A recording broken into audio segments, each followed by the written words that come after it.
Indian അധോലോകത്തിൻ്റെ ചരിത്രത്തിൽ ദാവൂദ് ഇബ്രാഹിം എന്ന പേര് എപ്പോഴും നിഴൽ വീഴ്ത്തി നിൽക്കുന്ന ഒന്നാണ്.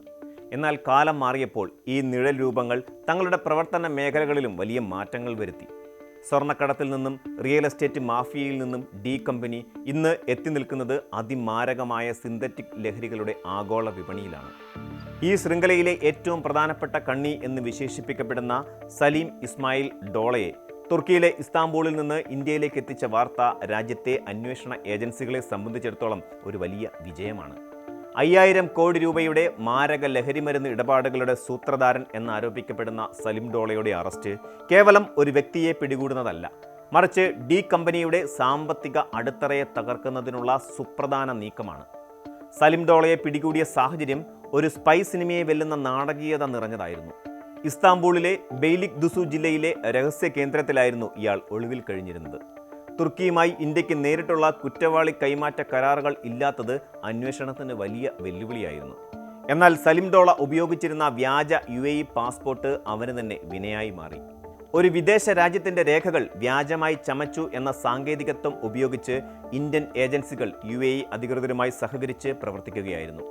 ഇതിലൂടെ അവനെ ഇന്ത്യയിലേക്ക് നാടുകടത്താനുള്ള സാഹചര്യമൊരുങ്ങി. ഈ ഓപ്പറേഷന് പിന്നിൽ കൃത്യമായ പ്ലാനിംഗ് ഉണ്ടായിരുന്നു എന്നതാണ് വസ്തുത. 2025 സലിം ഡോളയുടെ മകൻ താഹിർ ഡോളയെ ഇന്ത്യയിൽ എത്തിച്ചിരുന്നു. താഹിറിനെ ചോദ്യം ചെയ്തപ്പോൾ ലഭിച്ച ഡിജിറ്റൽ തെളിവുകളും ലോജിസ്റ്റിക്കൽ വിവരങ്ങളുമാണ് സലീമിൻ്റെ ഇസ്താംബൂളിലെ ഒളിത്താവളം കണ്ടെത്താൻ സഹായിച്ചത്.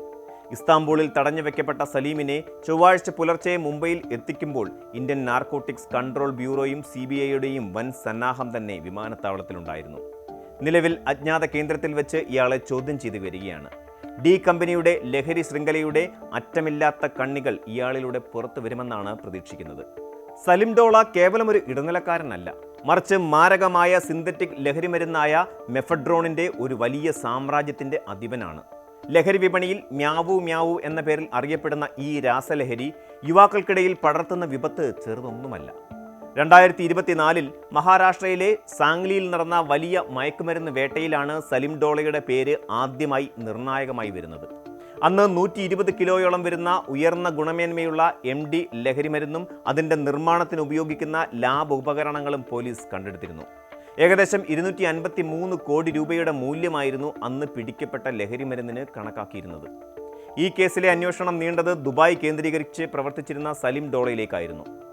മഹാരാഷ്ട്രയിലെയും ഗുജറാത്തിലെയും രഹസ്യ ലാബുകളിലേക്ക് ആവശ്യമായ അസംസ്കൃത വസ്തുക്കൾ എത്തിച്ചിരുന്നത് ഇയാളാണെന്ന് കണ്ടെത്തി. ഇന്ത്യയിലെ ലാബുകളിൽ നിർമ്മിക്കുന്ന ലഹരി മരുന്നുകൾ UK, അതുപോലെ തെക്ക് കിഴക്കൻ ഏഷ്യൻ രാജ്യങ്ങൾ എന്നിവിടങ്ങളിലെ ആഗോള വിപണികളിലേക്ക് എത്തിക്കുന്നതിനുള്ള വിതരണ ശൃംഖലയും ഇയാൾ തന്നെയായിരുന്നു നിയന്ത്രിച്ചിരുന്നത്. ദുബായിലിരുന്ന് ലോകത്തിൻ്റെ വിവിധ ഭാഗങ്ങളിലുള്ള വിതരണക്കാരെയും സാമ്പത്തിക സ്രോതസ്സുകളെയും ഏകോപിപ്പിക്കുന്നതിൽ ഇയാൾ അതീവ വൈദഗ്ധ്യം പുലർത്തിയിരുന്നു. സ്വർണ്ണ കള്ളക്കടത്തും തട്ടിക്കൊണ്ടുപോകലും എന്നതിലുപരി ഡി കമ്പനി ഇപ്പോൾ സിന്തറ്റിക് ലഹരി മരുന്നുകളിൽ ശ്രദ്ധ കേന്ദ്രീകരിക്കുന്നതിന് പിന്നിൽ കൃത്യമായ കാരണങ്ങളുണ്ട്. പ്രകൃതിദത്ത ലഹരി മരുന്നുകളായ കഞ്ചാവോ ഹെറോയിനോ പോലെ വലിയ തോട്ടങ്ങളിൽ കൃഷി ചെയ്യേണ്ട ആവശ്യമില്ല എന്നതാണ് സിന്തറ്റിക് ഡ്രഗ്സിൻ്റെ പ്രത്യേകത. ഏതെങ്കിലും ഒരു രഹസ്യ കേന്ദ്രത്തിൽ കെമിക്കൽ ലാബുകൾ സ്ഥാപിച്ചാൽ മാത്രം മതി. ഇത് പിടികൂടാൻ കൂടുതൽ പ്രയാസകരവുമാണ്. സലിം ഡോളയെ പോലുള്ളവരുടെ ഇടപെടലിലൂടെ അധോലോകം ഇത്തരം സാങ്കേതിക വിദ്യകൾ ഇന്ത്യക്കകത്ത് തന്നെ വ്യാപിപ്പിച്ചു. എൻഫോഴ്സ്മെന്റ് ഡയറക്ടറേറ്റ് നടത്തിയ പ്രാഥമിക അന്വേഷണത്തിൽ ലഹരിമരുന്ന് വിറ്റുണ്ടാക്കുന്ന പണം ഹവാല ചാനലുകൾ വഴി വിദേശത്തേക്ക് കടത്തുന്നതായി കണ്ടെത്തിയിട്ടുണ്ട്. ഈ പണം പിന്നീട് ഭീകര പ്രവർത്തനങ്ങൾക്കും അധോലോക പ്രവർത്തനങ്ങൾക്കും ഉപയോഗിക്കപ്പെടുന്നുണ്ടോ എന്ന ഗൗരവകരമായ അന്വേഷണമാണ് ഇപ്പോൾ നടക്കുന്നത്. സലിം ഡോളയുടെ പക്കൽ നിന്ന് ലഭിക്കുന്ന വിവരങ്ങൾ ഇന്ത്യയിലെ വിവിധ നഗരങ്ങളിൽ പ്രവർത്തിക്കുന്ന സ്ലീപ്പർ വിതരണക്കാരെ കണ്ടെത്താൻ സഹായിക്കും. അതീവ രഹസ്യമായി പ്രവർത്തിക്കുന്ന ഇത്തരം വിതരണക്കാർ സ്കൂളുകൾക്കും കോളേജുകൾക്കും പരിസരങ്ങളിൽ പോലും തങ്ങളുടെ സാന്നിധ്യം അറിയിക്കുന്നുണ്ട്. ഇത് ഞെട്ടിപ്പിക്കുന്ന വസ്തുതയാണ്. നിലവിൽ NDPS ആക്ട് പ്രകാരമുള്ള നിരവധി കേസുകളും കള്ളപ്പണം വെളുപ്പിക്കുന്നതുമായി ബന്ധപ്പെട്ട കേസുകളും സലിം ഡോളയ്ക്കെതിരെ നിലവിലുണ്ട്.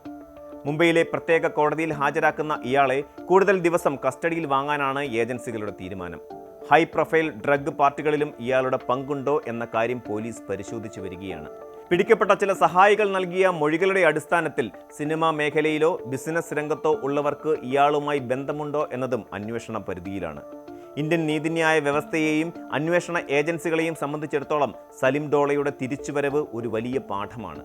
കുറ്റവാളികൾ എത്ര ദൂരം പോയാലും ഏത് രാജ്യത്ത് ഒളിച്ചിരുന്നാലും നിയമത്തിൻ്റെ കൈകൾ അവനെ തേടിയെത്തും എന്ന സന്ദേശമാണ് നൽകുന്നത്. തുർക്കിയും UAEയും ഇന്ത്യയും തമ്മിലുള്ള ഈ നയതന്ത്ര സഹകരണം ഭാവിയിൽ ഇത്തരം കുറ്റവാളികളെ പിടികൂടാൻ വലിയ മുതൽക്കൂട്ടാകും. ലഹരി മാഫിയയുടെ വേരുകൾ അറുക്കുക എന്നത് കേവലം പോലീസിന്റെ മാത്രം ഉത്തരവാദിത്തമല്ല. സലിം ഡോളയെ പോലുള്ളവർ കെട്ടിപ്പടുക്കുന്ന ഈ 5000 കോടിയുടെ സാമ്രാജ്യം ഇല്ലാതാക്കണമെങ്കിൽ ജനങ്ങളുടെയും സഹകരണം ആവശ്യമാണ്. ലഹരിയുടെ വിതരണ ശൃംഖലയെക്കുറിച്ച് ലഭിക്കുന്ന ചെറിയ വിവരങ്ങൾ പോലും വലിയ മാഫിയകളെ തകർക്കാൻ സഹായിക്കും. അധോലോകം അതിൻ്റെ മുഖം മാറ്റി വരുമ്പോൾ നമ്മളും കൂടുതൽ ജാഗരൂകരാകേണ്ടതുണ്ട്. സലിം ഡോള ഇപ്പോൾ ഇന്ത്യൻ ഏജൻസികളുടെ പിടിയിലാണ്. ഇയാളുടെ ചോദ്യം ചെയ്യലിലൂടെ പുറത്തു വരുന്ന ഓരോ വിവരവും വരും ദിവസങ്ങളിൽ ഇന്ത്യൻ രാഷ്ട്രീയ സാമ്പത്തിക രംഗങ്ങളിൽ വലിയ ചലനങ്ങൾ സൃഷ്ടിക്കാൻ സാധ്യതയുണ്ട്. ഡി കമ്പനിയുടെ സാമ്പത്തിക നട്ടലൊടിക്കുന്ന ഈ പോരാട്ടം ലഹരിമുക്തമായ ഒരു ഇന്ത്യയിലേക്കുള്ള ദൂരത്തെ കുറയ്ക്കുമെന്ന് നമുക്ക് പ്രത്യാശിക്കാം. കുറ്റവാളികൾ തങ്ങളുടെ സാമ്രാജ്യങ്ങൾ കെട്ടിപ്പടുക്കുന്നത് നിരപരാധികളായ യുവാക്കളുടെ ജീവിതം ബലികൊടുത്തുകൊണ്ടാണെന്ന ബോധ്യം നമുക്കെപ്പോഴും ഉണ്ടാകണം.